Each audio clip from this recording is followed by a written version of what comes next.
Hola a todos, hoy vamos a hablar sobre los amplificadores de potencia, en concreto sobre sus parámetros.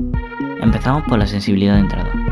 Hace referencia a la tensión de entrada necesaria para lograr el máximo nivel de salida, antes de que suceda el recorte. No hay que confundir esta especificación con la del máximo nivel de entrada, dado que esta se refiere al máximo nivel de señal que el preamplificador puede manejar. También tenemos que tener en cuenta la impedancia de entrada.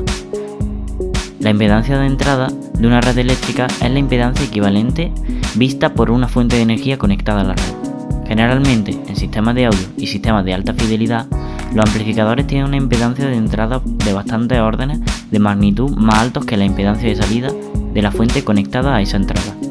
Como veíamos en el vídeo anterior, impedancia de salida es mucho mayor a la impedancia de entrada. A continuación hablaremos de los distintos tipos de potencia, de pico, RMS o valor eficaz y de programa o musical. La potencia de pico es la potencia máxima impulsiva que puede soportar cada cierto tiempo el amplificador antes de deteriorarse. La potencia de programa o musical tiene más relación con la recomendación del fabricante. El valor eficaz, o el término RMS por sus siglas en inglés, es la potencia máxima que es capaz de entregar el amplificador de forma continuada. Es la que se utiliza para comparar con otros amplificadores. Seguimos con THD o distorsión armónica. Es una magnitud que sirve para representar la calidad de un amplificador o de un oscilador. Mide la cantidad de armónicos no deseados presentes en la salida, es decir, si la señal de salida se parece mucho a la de entrada. La IMD o distorsión por intermodulación es la distorsión que se produce cuando dos o más señales atraviesan simultáneamente un sistema no lineal, es decir, un sistema donde el sonido que entra no es igual al que sale.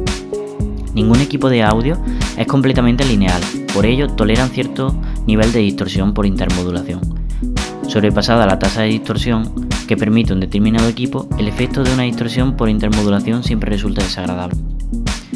El damping factor o factor de amortiguamiento se define como la relación entre la resistencia del altavoz respecto a la resistencia interna del amplificador.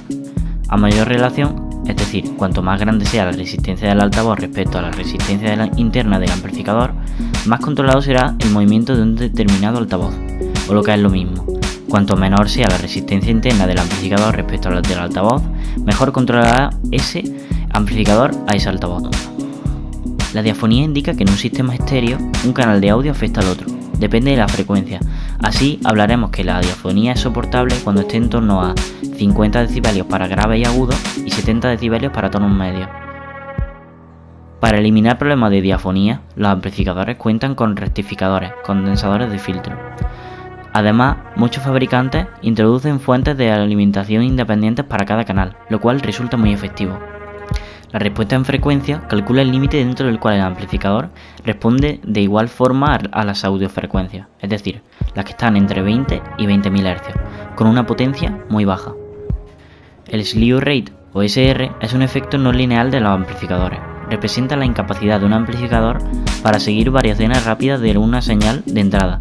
Se le define como máxima tasa de cambio en el voltaje de salida cuando el voltaje de entrada cambia. SN ratio se define como la proporción existente entre la potencia de la señal que se transmite y la potencia del ruido que la corrompe. Este margen es medido en decibelios. Y bueno, con esto llegamos al final.